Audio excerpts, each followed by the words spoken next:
ده انا صاحيه من الصبح وقاعده مستنيه حد يجي يفطر معايا. اصلي نمت متاخر امبارح، عشان كده اتاخرت في الصحيان شويه كده اهو. وبسلامتها اسم النبي حارسها وصاينها. نامت واخر هي رخرة امبارح بالليل. مين؟ سناء؟ هو في حد غيرها؟ ايوه يا روحي، سناء بنتك. ما انت عارفه انها كانت في السينما امبارح مع خطيبها. طب وايه يعني؟ هو كل اللي يروح السينما ينام لغايه الظهر؟ معلش يا عمتي، ما هي بقى وقفه عيد، يمكن يكونوا ايه؟ لا لا يا مديحه، لا، انا مش عجباني التربيه دي ابدا. انت لازم تاخدي بالك من بنتك كويس. السينما تروحها الصبح مش بالليل، ومش لازم كمان يخرجوا مع بعض كتير بالشكل ده. دول حيالله لسه مخطوبين. وبعدين بقى يا عمتي، احنا هنرجع للكلام ده تاني والتالت ورابع كمان.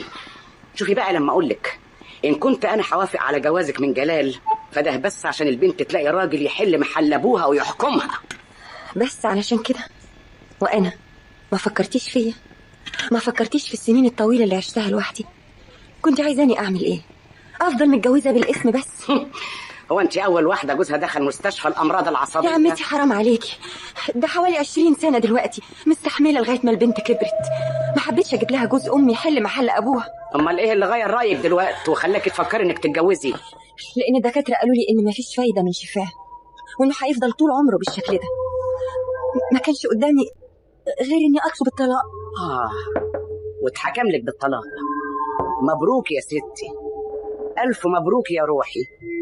تحبي اصغرت كمان؟ وبعدين بقى يا عمتي، يا فتاح يا عليم يا رزاق يا كريم، هو احنا مش هنخلص من السيره دي بقى يا عمتي؟ انا ما عملتش حاجه غلط، انا هتجوز على سنه الله ورسوله، وجلال ما هوش غريب، ده ابن عمي.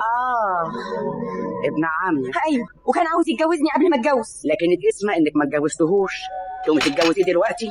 طيب هو مراته ماتت، لكن انت جوزك لسه عايش في الاسم بس. ما تحاوليش تقنعيني بان اللي عملتيه ده صح.